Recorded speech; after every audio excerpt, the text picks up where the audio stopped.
It was revealed just a few days ago that Italy and Germany wanted $240 billion of their US held gold to be returned back to their respective central banks. What do you think the reason for this might have been?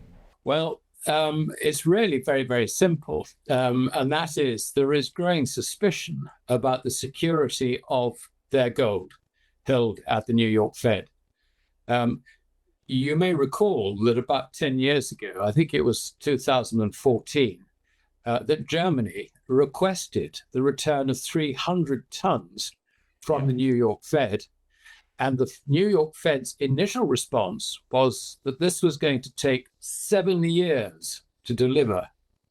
Now, this was extremely suspicious at the time. 300 tons is just, half a dozen flights across the Atlantic. So if the gold is there, it was the Bundesbank's property, why not return it? And indeed, there are still over 1,000 tons sitting at the New York Fed. Why not return that? Presumably, the 300-ton figure was arrived at after intensive discussions between the New York Fed and the Bundesbank, with the New York Fed effectively saying to the Bundesbank, we can't return this gold to you. But the Bundesbank being in the position where it had requested the return of gold. I mean, there have been moves within the Bundestag to get this going. So the Bundesbank was under some pressure. So the central banks, in effect, the friendly central banks, friendly to America, were in a bit of a bind, and they had to find a compromise out of it. The publicity of this was so bad that this encouraged and indeed forced the Dutch central bank to request the return of its gold. Now, that was returned quite promptly, and we're talking about, from memory, something like 1,000 tons.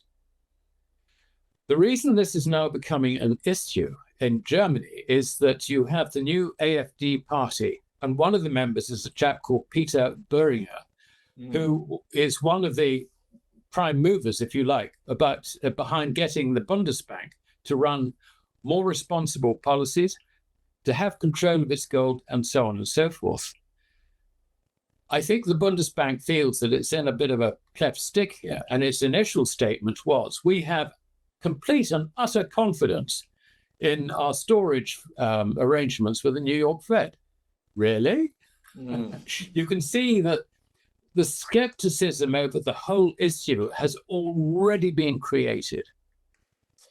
The problem goes back to the early days when central banks were leasing gold into the market. The gold was being taken on by major funds, bullion banks and other funds, and used, if you like, as a means of a carry trade into US treasuries. You could borrow gold on lease at less than 1% or maybe about 1%, figure like that. And in the early 1980s, you could sell it into the market and then reinvest the proceeds into US T-bills, yielding you as much as 8 or 9%. Now, that yield differential dropped over time, but with the big bear market in gold, when from 1981, it went down from a high of, I think it was 850 on one morning fix, all the way down to around about 250 in 2002, you can see that there would have been, if you like, a feeling within the institutions, the bullion banks and all the rest of it, that to be short of gold was no problem. But of course, since then, things have changed. And I have no doubt now that there is diminishing confidence in the dollar as the reserve asset, that central banks around the world are beginning to think more, if you like, responsibly about the position of gold. And I think they're withdrawing from leasing. I think that in many cases, central banks will be repatriating their gold. So this is a trend which is broader than just Germany and Italy. And this is going to, I think, create liquidity problems in the gold bullion market.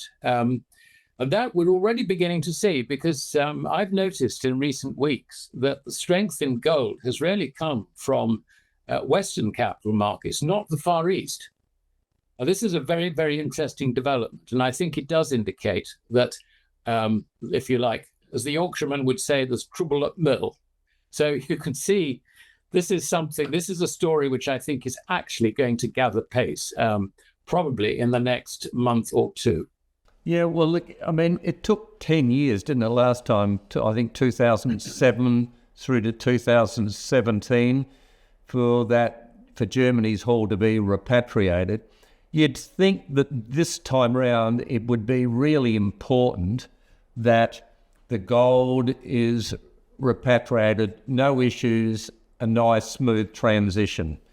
Other than that, it could set off alarm bells, and who knows, the start of a massive repatriation program. Indeed. I mean, there was, back in 2002, an analyst called Frank Veneroso, who did a lot of work on trying to establish the extent of the gold leasing problem. And by 2002, he concluded, now he hadn't got firm evidence of this, but he had sufficient circumstantial evidence to make it hard to argue against what Veneroso was saying. He concluded that between 1/3 and 1/2 of all central bank reserves around the world were out on lease. Wow. And as he put it in I think in a speech in Lima, and this is probably adorning the necks and wrists of Asian women. You know, how do you get it back? And I think this was, if you like, the origin of the problem. It was they were trying to suppress the gold price. They were trying to knock gold down and bring up the dollar, if you like, as the reserve currency. Because we became a fiat dollar-centric world. And it was very important for the Americans to ensure that the dollar's position was unchallenged by gold.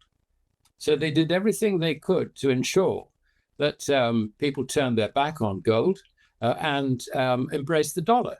And that has actually led to problems we have today. Foreign ownership of dollars, and this is only, if you like, onshore dollars, amounts to a short $40 trillion.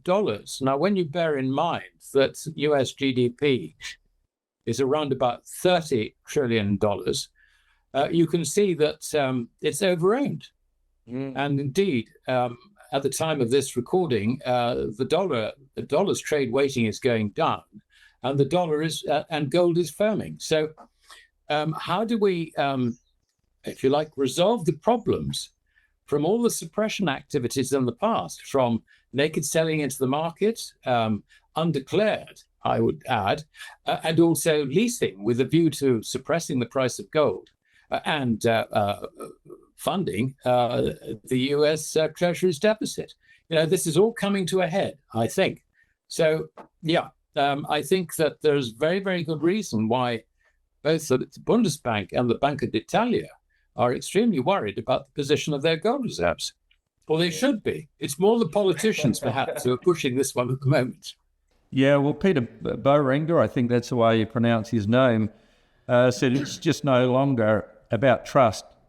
It's about control. If your reserves are abroad, you don't really own them. So, yeah.